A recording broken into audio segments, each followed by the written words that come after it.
निगाह मोमिन से तो बदल जाती है तकदीर, निगाह मोमिन से तो बदल जाती है तकदीर। ये बंदा की कुव्वत नहीं कुदरत का इशारा, ये बंदा की कुव्वत नहीं कुदरत का इशारा। ऐ मर्द खिरद तर्क मासी की ज़रूरत, ऐ मर्द खिरद तर्क मासी की ज़रूरत। अब सोहबत साले के सिवा कोई नहीं चारा, अब सोहबत साले के सिवा कोई नहीं चारा।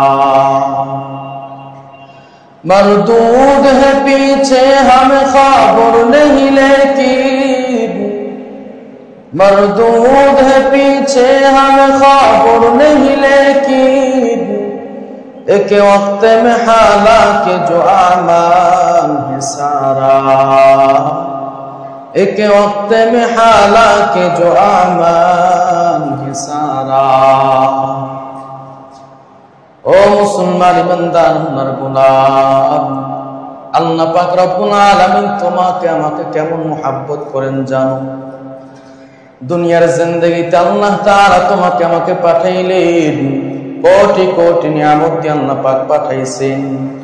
আল্লাহ তাআলা বলে, হে বান্দা, আমি আল্লাহ তাআলা তোকে কেমন মুহাব্বত করি জানো? আমি আল্লাহ তাআলা সূর্য বানাইলাম, কুন ফায়াকুন বইলা বানাইলাম, চাঁদ বানাইলাম, কুন ফায়াকুন বইলা বানাইলাম, পাহাড় বানাইলাম, কুন ফায়াকুন বইলা বানাইলাম, গাছপালা বানাইলাম, কুন ফায়াকুন বইলা বানাইলাম। এ বান্দা, আমি যখন তোরে বানাইতে যাব, কুন ফায়াকুন বইলা আমি তোরে বানাই নাই। কেমনে বানাইছে? আল্লাহ তাআলা বলে, খালাকতু বিদাইয়া, আমি আল্লাহ তাআলা আমার কুদরতি হাত দিয়ে তোরে বানাইছি। তোর হাতের মধ্যে আমি মালিকের হাতের ছোঁয়া আছে, তোর বডির মধ্যে আমি মালিকের ছোঁয়া, তোর পুরা শরীরের মধ্যে আমি আল্লাহ পাক রব্বুল আলামিনের কুদরতি হাতের ছোঁয়া আছে। এজন্য মুসলমান ইমানদার জানো,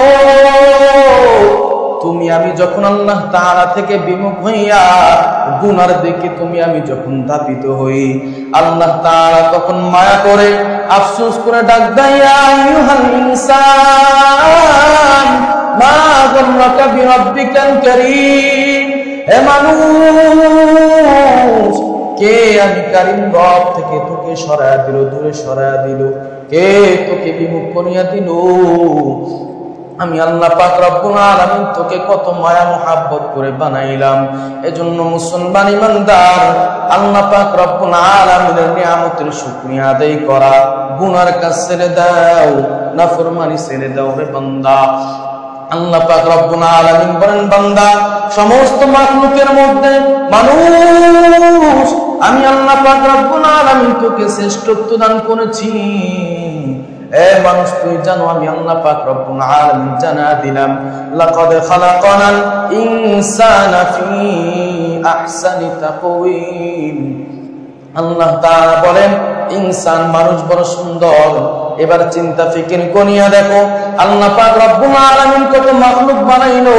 চাঁদ বানাইলো, চাঁদের মতন আলো মানুষের মধ্যে নাই, সূর্যের মতন আলো মানুষের ভিতরে নাই। তারপর আল্লাহ পাক রব্বুল আলামিন সূর্যকে বলল না সূর্য বড় সুন্দর, চাঁদকে বলল না চাঁদ বড় সুন্দর। আল্লাহ তাআলা যে মানুষের ভিতরে চাঁদের আলো নাই, সূর্যের আলো নাই, আল্লাহ পাক রব্বুল আলামিন ওই মানুষকে বড় সুন্দর বলে আখ্যায়িত করলেন। এ মুসলমান, শুধু কি তাই, সমস্ত মাখলুকের মধ্যে মানুষকে আল্লাহ পাক শ্রেষ্ঠত্ব দামি বানাইলো। এজন্য মুসলমান, দুনিয়ার চিন্তা ফিকির ছেড়ে দিয়ে আখিরাতের চিন্তা করো, আখিরাতের চিন্তা মাথায় ঢুকাও। মুসলমান ইমানদার আল্লাহর গোলাম, রাতের বেলা ঘরের ভিতরে বাতি নিবাইয়া বালিশের মধ্যে মাথা লাগাইয়া দুইটা চোখ বন্ধ করিয়া একবার চিন্তা করিয়া দেখো, দুনিয়া দুনিয়ার চিন্তা করতে করতে তো কারো বয়স 20 হয়ে গেল, 30-40 হয়ে গেছে। অনেক মানুষ তো এমন আছে দুনিয়ার চিন্তা করতে করতে বাবা কবরের চতুর্পাশ দিয়ে ঘুরতেছে। আজরাইল আলাইহিস সালাতু ওয়াস সালাম কখন জানি ধাক্কা দিয়ে কবরের মধ্যে ফানা দেয়। এজন্য 2টা মিনিট দুনিয়ার খেয়াল মাথার থেকে বের কইরা আখিরাতের চিন্তা তুমি এরকম মাথার ভিতরে ঢুকাও। ওরে আজরাইল আলাইহিস সালাতু ওয়াস সালাম যখন আসবেন, মাইয়াত যখন মুর্দার সামনে এরকম আজরাইল আলাইহিস সালাতু ওয়াস সালাম আসবেন, আয়েশা বলবেন আইনা ইস্তিগাল, এ বান্দা বলো তোমার ব্যস্ততা কোথায়? আল্লাহ পাক রব্বুল আলামিন যখন তোমাকে নামাজের জন্য মসজিদের মধ্যে ডাকছিল, তুমি বলছিলে আমি আল্লাহ বড় ব্যস্ত, আমি বাজারে ব্যস্ত, আমি মাঠে ব্যস্ত, আমি ঘাটে ব্যস্ত, আমি ঘরে ব্যস্ত, ঘুমাইতে ব্যস্ত। কিন্তু আজরাইল আলাইহিস সালাতু ওয়াস সালাম ঈশা প্রথম প্রশ্ন করবে, বান্দা বল আজকে তোর ব্যস্ততা কোথায়? এজন্য মুসলমান ইমানদার আল্লাহর গোলাম, এ নবীর উম্মতের দল, এজন্য আল্লাহ পাক রব্বুল আলামিনের হুকুম নবীর সুন্নাহ মোতাবেক চলো, জীবনকে জানাও। যখন তোমার মৃত্যু সামনে চলে আসবে, তুমি যদি নেককার হইতে পারো, আল্লাহ পাকের হুকুম মানতে পারো, তোমার মৃত্যুটা এমন হবে আল্লাহ রাসূল বলেন যেমন ছোট্ট বাচ্চা মায়ের কোলে দুধ খাইতে খাইতে এরকম ঘুম যায়, নেককার বান্দার মৌতটা এমন হবে যখন তাকে এরকম মৌত দেওয়া হবে সে এরকম ছোট বাচ্চার মতন মায়ের কোলের মধ্যে ঘুম যাবে।